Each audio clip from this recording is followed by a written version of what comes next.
Yes, good afternoon everyone. बच्चों, आज हम आरंभ करेंगे हिंदी बाल राम कथा का पाठ 7 सोने का हिरण, जिसका हमने आधा पाठ तो पहले पढ़ लिया था। नेक्स्ट जो पाठ है वो हम अब पढ़ेंगे। पिछले पाठ में हमने पढ़ा कि जो राम थे वो हिरण के पीछे कुलाचे भरते हुए हिरण के पीछे दौड़ते हैं। यानी कि हिरण जो था, कुलाचे होते हैं ऊंची ऊंची जंप करके दौड़ना, तो वो जा रहा था। तो हिरण के पीछे जो थे राम, उसके पीछे पीछे चल रहे थे। तो बच्चों, हमने पढ़ा कि राम जो थे हिरण के पीछे दौड़ते हैं और हिरण जो है झाड़ियों में छिपता हुआ दूर तक दौड़ता जाता है और जो राम को है काफ़ी दूर तक ले जाता है, क्योंकि वो उनको पंचवटी से बहुत दूर ले जाना चाहता था, ताकि रावण जो है अपना जो उनका षड्यंत्र उन्होंने रचा था उसको अपना पूरा कर सके।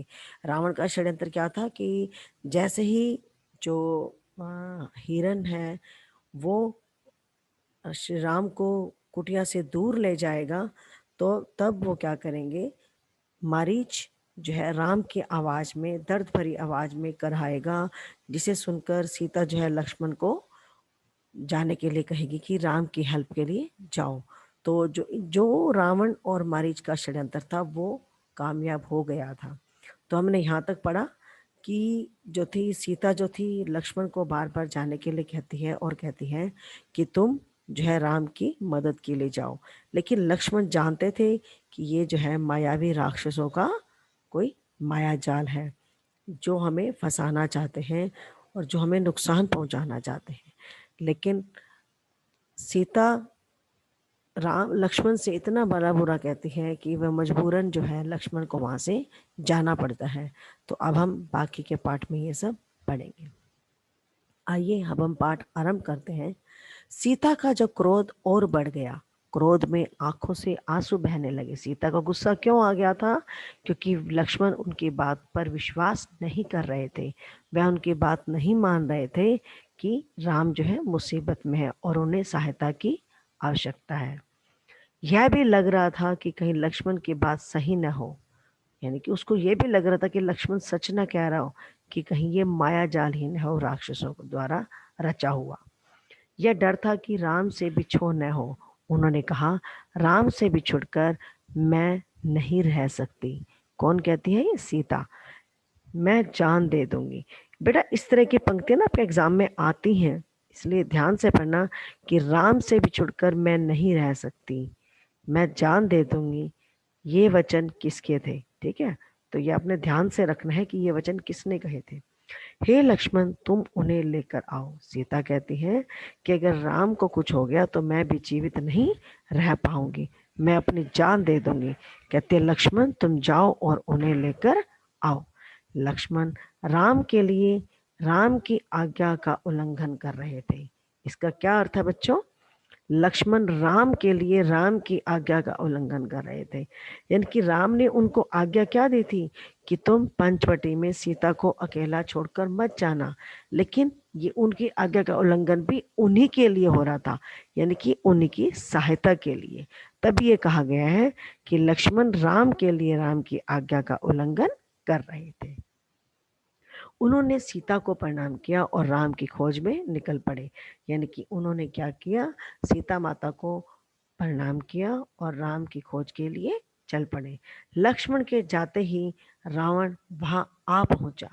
रावण जो था वहां आ पहुंचा था और तपस्वियों जैसी जटा जूट, वैसे ही वस्त्र, यानी कि जिस तपस्वी लोग अपनी जटाएं बना के रखते थे और जो थे भगवे कपड़े पहन कर रखते थे, ठीक है, तो वैसा ही उन्होंने रूप धारण किया होता। सीता ने साधु समझकर उसका स्वागत किया। रावण ने सीता के स्वरूप, संस्कार और साहस की प्रशंसा की। यानी कि सीता ने जब उसको साधु समझा और उसका स्वागत किया। रावण ने सीता के, यानी कि रावण जो था सीता के स्वरूप, मतलब उसकी सुंदरता का, उसके संस्कारों का और उसके साहस की प्रशंसा करने लगा। उसने सीता का परिचय प्राप्त करने के बाद कहा, यानी कि जब उसने सीता से उसका परिचय ले लिया कि वह कौन है, उसके बाद वो क्या कहते हैं, सुमुखी। सुमुखी होता है सुंदर मुख वाली।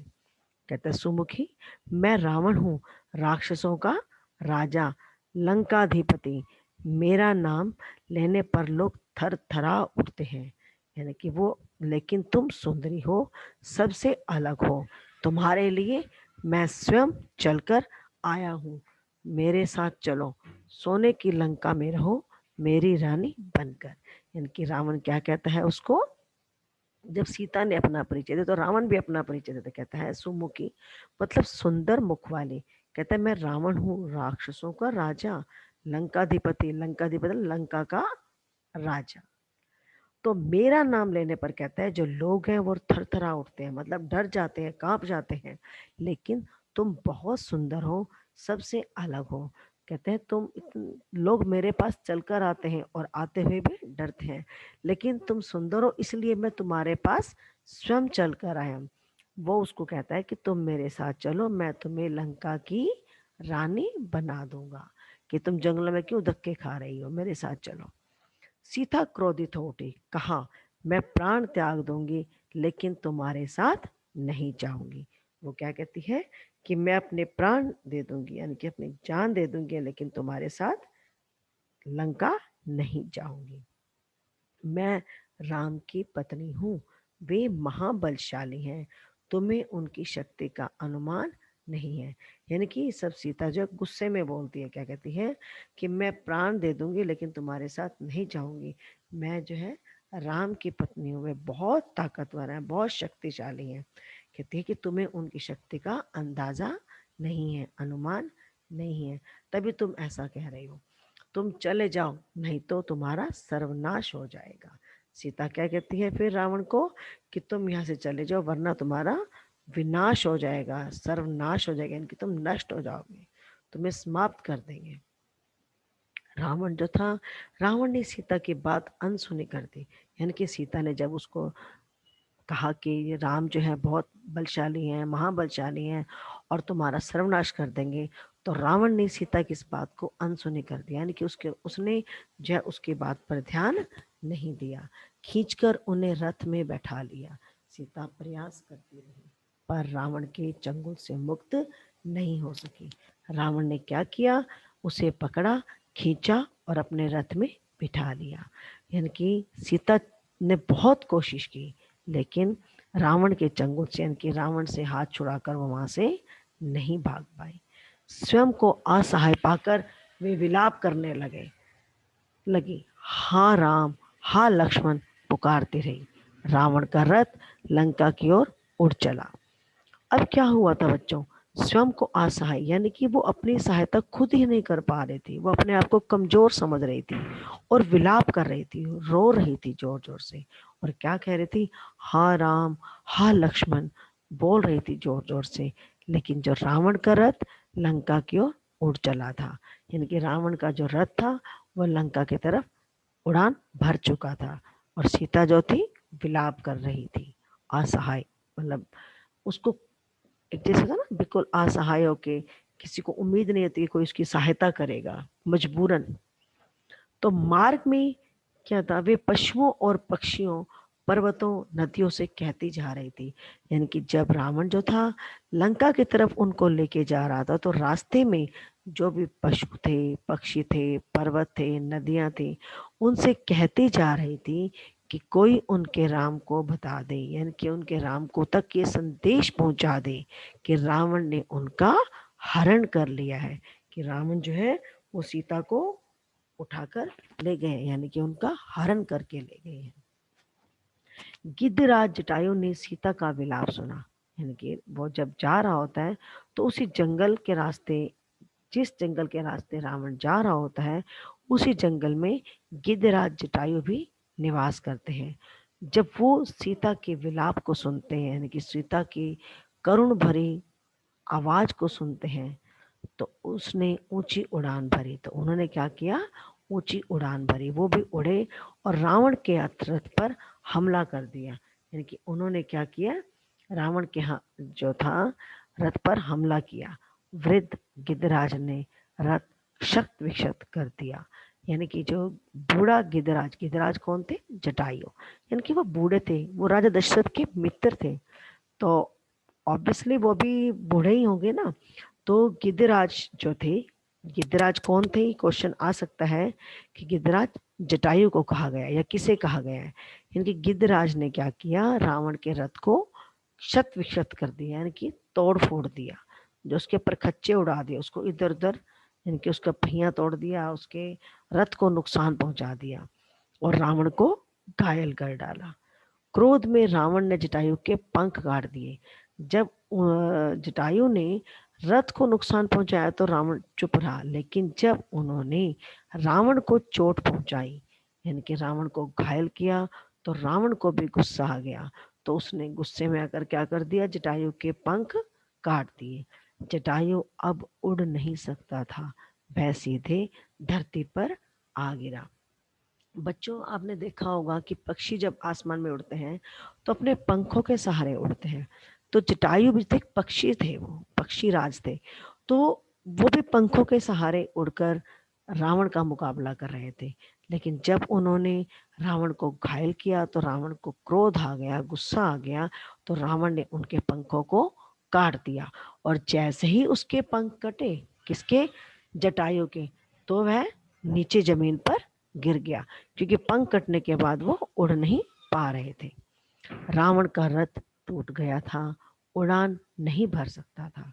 यानी कि रावण का जो रथ था, उन्होंने जटायु यानी कि गिद्धराज ने उसको तोड़ दिया था, और वह जो है उड़ान नहीं भर सकता था, यानी कि उसके जो रथ टूट चुका था पूरी तरह से और वह दोबारा उड़ने के लायक नहीं था।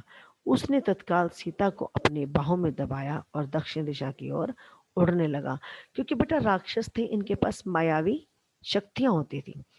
तो रावण काफी शक्तिशाली और ताकतवर था। रावण जो था राम से भी ज्यादा शक्तिशाली था। उसको सिर्फ मारा उसके अहंकार ने।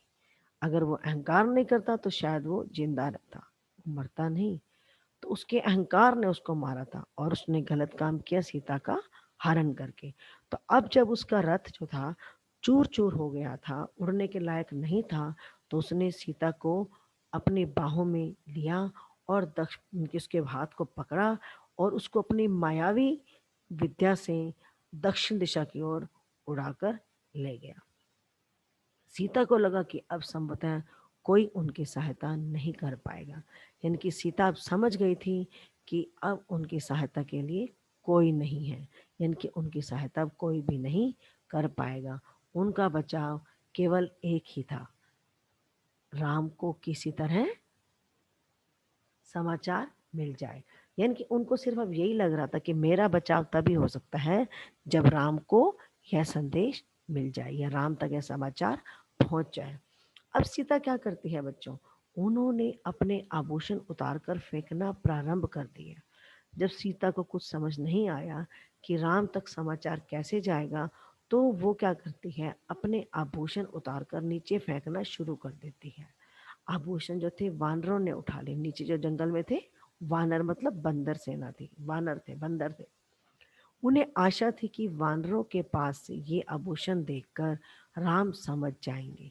यानी कि सीता को ये उम्मीद थी, ये आशा थी कि यदि राम उसे ढूंढते हुए इस दिशा में आते हैं तो बंदरों के पास ये आभूषण देखकर राम समझ जाएंगे कि रावण जो है मुझे किस दिशा की ओर ले गया है, और उन्हें पता चल जाएगा कि सीता किस मार्ग से गई है। यानी कि वो आभूषण तभी निशाने के तौर पर फेंक रही थी, हिंट दे रही थी कि ताकि राम अगर उन्हें ढूंढने आए तो उन्हें यह पता लग जाए कि वो किस दिशा की ओर गई है। रावण ने सीता को आभूषण फेंकने से नहीं रोका। उसे लगा कि सीता शोक में ऐसा कर रही है। रावण जो था यह सब देख रहा था कि सीता अपने आभूषण फेंक रही है, लेकिन उसने उसे रोका नहीं। क्यों?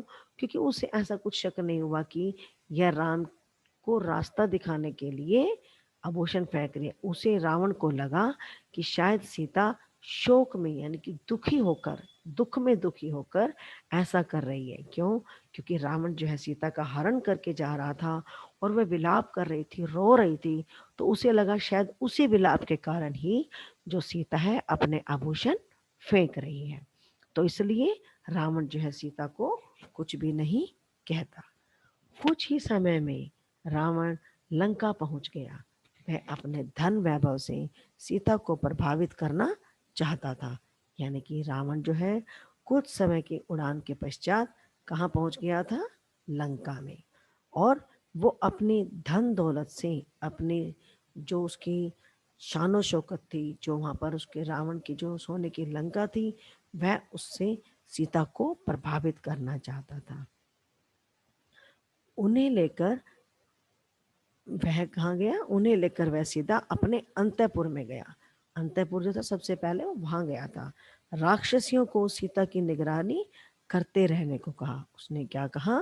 वह अंतःपुर में गया और उसने राक्षसियों को बोला कि इसकी रक्षा करो या इसकी निगरानी करो, इसका ध्यान रखो, और बाहर निकल गए। यानी कि राक्षसियों के पास उसको छोड़कर वह कहाँ चला गया था? वहां से बाहर चला गया था, अंतःपुर से। थोड़ी देर में वह फिर लौटा। सीता को घूरते हुए उसने कहा, अब क्या करता है? रावण एक बार तो चला जाता है, लेकिन थोड़ी देर के बाद वो दोबारा लौट कर आता है। वो क्या करता है? सीता को घूरते हुए कहता है, सुंदरी, मैं तुम्हें 1 वर्ष का समय देता हूँ, निर्णय तुम्हें करना है। मेरी रानी बनकर लंका में राज करोगी या विलाप करते हुए जीवन बिताओगी? अब जब रावण लौटकर अंतःपुर में आता है, वो सीता को घूरते हुए कहता है, लेकिन बोलता उससे प्यार से है, फिर भी घूरता बेशक है। उसे कहता है सुंदरी, उसको सुंदरी के नाम से बुलाता है, सीता के नाम से नहीं बुलाता। सुंदरी होता है सुंदर, जो बहुत सुंदर स्त्री होती है, उसको सुंदरी बोला जाता है। तो कहता है कि मैं तुम्हें 1 वर्ष, यानी कि 1 वर्ष का समय देता हूँ। निर्णय मतलब फैसला तुम्हें लेना है कि तुम मेरी रानी बनकर लंका में राज करोगी या विलाप करते या रोते हुए ऐसे अपना जीवन बिताओगी। तो बच्चों, ये प्रश्न इंटरनल में आ सकता है आपका कि जो रावण ने था, सीता को निर्णय लेने के लिए कितना समय दिया? तो वहां पर आएगा 1 वर्ष का। ठीक है। तो सीता बार बार रावण को धिक्कारती रही, रावण का गुणगान राम का गुणगान करती रही। वो क्या करती है? सीता बार बार रावण को धिक्कारती है, यानी कि भला बुरा कहती है, और श्री राम का गुणगान करती है। रावण को क्रोध आ गया, तुम्हारा राम यहाँ कभी नहीं पहुंच सकता, तुम्हें कोई नहीं बचा सकता, तुम्हारी रक्षा केवल मैं कर सकता हूँ, मुझे स्वीकार करो और लंका में सुख से रहो। यानी कि जब सीता रावण को धिक्कारती है, भला बुरा कहती है, बहुत भला बुरा कहती है, और रावण की महिमा का गुणगान करती है, तो राम की महिमा का गुणगान सुनकर रावण को गुस्सा आ जाता है, और वो कहता है कि तुम्हारा राम यहाँ कभी नहीं पहुंच सकता, मतलब वो यहाँ नहीं आ सकता, तुम्हें कोई नहीं बचा सकता, तुम्हारी रक्षा केवल मैं कर सकता हूँ। कहता है मैं जो है तुम्हारी रक्षा कर सकता हूँ, तुम्हारी भलाई इसी में है कि तुम मुझे स्वीकार कर लो, यानी कि मेरे साथ विवाह कर लो और लंका की रानी बनकर सुख से रहो। तो पापी रावण, राम तुझे अपने दृष्टि से जलाकर राख कर सकते हैं। ये कौन कह रही है? सीता। सीता क्यों कहती है ये बातें? जब रावण सीता को अपनी रानी बनकर कहने के लिए कहता है, तब सीता क्या कहती है कि पापी रावण, कहती है कि पापी है रावण, राम तुम्हें अपनी दृष्टि से जलाकर रागन की राम तुम्हें विनाश कर देंगे, तुम्हारी लीला समाप्त कर देंगे, तुम्हारा सर्वनाश कर देंगे। उनकी शक्ति देवता भी स्वीकार करते हैं। कहते जो उनकी शक्ति है, देवता भी उनके आगे झुकते हैं। इनकी राम जो इतनी शक्तिशाली है। मैं उस राम की पत्नी हूँ जिसके तेज और पराक्रम के आगे कोई नहीं ठहर सकता। सीता क्या कहती है कि मैं उसी राम की पत्नी हूँ, उसी राम की भार्या हूँ जिसके तेज, यानी कि जिसकी शक्ति, ताकत, तेज और बल के आगे कोई नहीं ठहर सकता। तेरा सारा वैभव मेरे लिए अर्थहीन, अर्थहीन का अर्थ है बेटा यहाँ पर बेकार। कौन कहती है? सीता कहती है कि तेरा जो ये वैभव है, जो शान शौकत है, जो धन दौलत है, ये सब मेरे लिए बेकार है, अर्थहीन है। तूने पाप किया है, राम के हाथों तेरा अंत निश्चित है। सीता अंत में क्या कहती है, उसको जाने से पहले कहती है, रावण के जाने से पहले उसको कहती है कि तेरा जो है अंत निश्चित है। क्यों? क्योंकि तूने पाप किया है, दूसरे की पत्नी का हरण करके तूने बहुत बड़ा अनर्थ किया है, घोर पाप किया है। तो अब राम के हाथों तेरा अंत होना निश्चित है। अब क्या होता है बच्चों, राम की इतनी प्रशंसा सुनकर रावण कुछ चिंतित हो गया। जब राम ने की प्रशंसा सुनी तो रावण को भी चिंता होने लगी। उसने सोचा कि खर दुश्मन को मारने वाला अवश्य शक्तिशाली होगा। बेटा, रावण को लगता तो था और उसको पता था कि राम बहुत शक्तिशाली है, लेकिन उसको घमंड था अपनी ताकत पर, अपने बल पर, अपने वैभव शौर्य पर, अपने जो उसकी लंका थी उसके ऊपर उसको घमंड था कि मेरे पास बहुत कुछ है। तो लेकिन वो सोचता है कि जिसने खर और दूषण को मारा है, कि खर दूषण भी जो थे बहुत बड़े शक्तिशाली थे, बहुत शक्तिशाली राक्षस थे, वो कहता है उनको मार दे तो अवश्य ही कोई साधारण आदमी तो है नहीं। उसने तत्काल अपने 8 सबसे बलिष्ठ राक्षसों को बुलाया, कहा तुम लोग पंचवटी जाओ। यानी कि रावण ने क्या किया, सीता की बातें सुनकर उसने अपने 8 सबसे बलिष्ठ, यानी कि जो सबसे बलशाली, जो सबसे ताकतवर राक्षस थे उनको बुलाया और उनको कहा कि तुम लोग पंचवटी जाओ, राम और लक्ष्मण वहीं रहते हैं, उनका एक एक समाचार मुझे मिलना चाहिए। दोनों पर निगरानी रखो, मौका मिलते ही उन्हें मार डालो। रावण क्या कहता है, यानी कि उनकी पूरी इंफॉर्मेशन लेने के लिए, इनकी पूरी इंक्वायरी करने के लिए उनको भेजता है कि तुम जो है पंचवटी जाओ और राम और लक्ष्मण के आसपास ही रहना और एक एक पल की जो खबर है मुझे देना कि वो क्या कर रहे हैं और उनका अगला जो है पड़ाव क्या होगा या वो अगला काम क्या करने वाले हैं, और उन पर अच्छी तरह से निगरानी रखो और अगर मौका मिले तो उन्हें मार दो। उधर सीता को पाने के लिए रावण ने अपनी योजना बदली। अब रावण क्या करता है, उसने योजना क्या बना रखी थी, उसको अंतःपुर में रखा हुआ था। अब रावण ने क्या करा, जब सीता से राम की इतनी तारीफ सुनी, इतनी गुणगान सुना, तो वो जो है अपनी योजना को बदल देता है। अब वो क्या करता है, उन्हें अंतःपुर से निकालकर अशोक वाटिका में बंदी बना दिया गया। यानी कि वाटिका होती है उपवन, बगीचा टाइप में।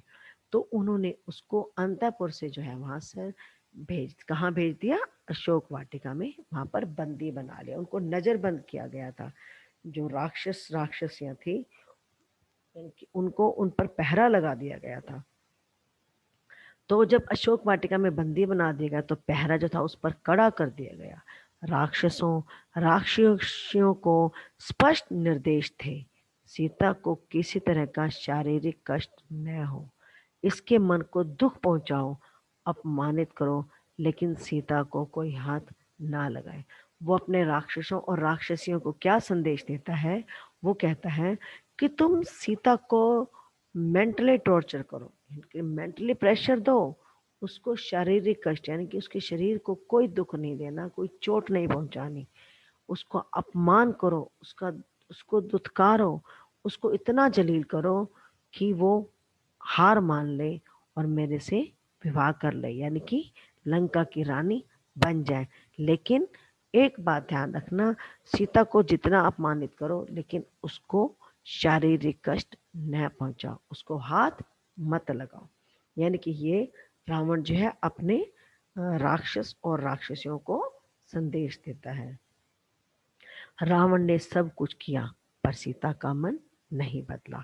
अब रावण ने जब राक्षसों और राक्षसियों को संदेश दिया, निर्देश दिया कि तुम जो है सीता को अपमानित करो, उसको भला बुरा कहो, उसको तंग करो, उसको मेंटली प्रेशर दो, लेकिन उसको शारीरिक कष्ट मत दो, उसके बावजूद भी सीता पर कोई असर नहीं हुआ।